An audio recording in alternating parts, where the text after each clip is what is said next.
Okay, for part 2, you can use the graphing calculator if you want. But multiplying polynomials probably don't need a graphing calculator. So remember, multiplying polynomials, this is just like an area model, right?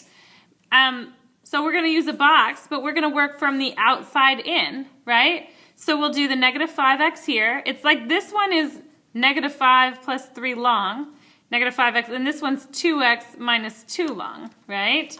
And then we just fill in the boxes. That's negative 10x squared, that's 6x, that's negative 10x, and that's negative 6, right? And then we just need to write it out and combine our like terms. So that's negative 10, oops, I'm off the sheet, negative 10x squared, and then combining those two like terms, that's negative 4x, and then we still have negative 6 left. So there's no more like terms. These two are equivalent expressions, but this is multiplied out. So here I'm going to do that same thing again. We've got a box, right? X and negative 4, x and positive 4. So x times x is x squared. X times negative 4 is negative 4x. X times positive 4 is positive 4x. And negative 4 times negative 4 is negative 16. Now I just need to write it out. Don't forget that step.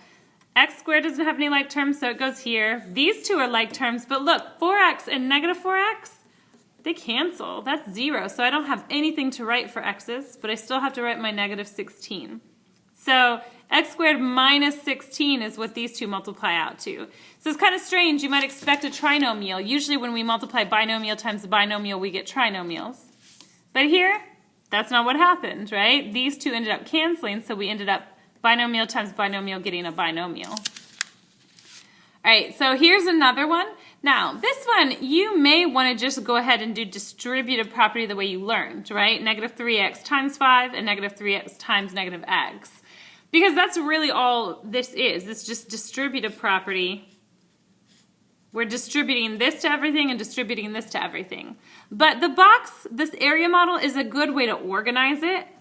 It's just this is going to be a negative 3x on this side, and then a 5 and a negative x on that side. So it's your choice which one makes more sense, just distributive property, or if you want to use the box to organize it. Negative 3x times 5 is a negative 15x. Negative 3x times negative x is positive, negative times negative, positive 3x squared. So then you can write this out, and I'm going to write it in standard form. I'm going to put the x squared first. 3x squared minus 15x, right? And you can see how you would have gotten that anyway. Negative 3x times negative x is positive 3x squared, and negative 3x times 5 is negative 15x if you just did distributive property.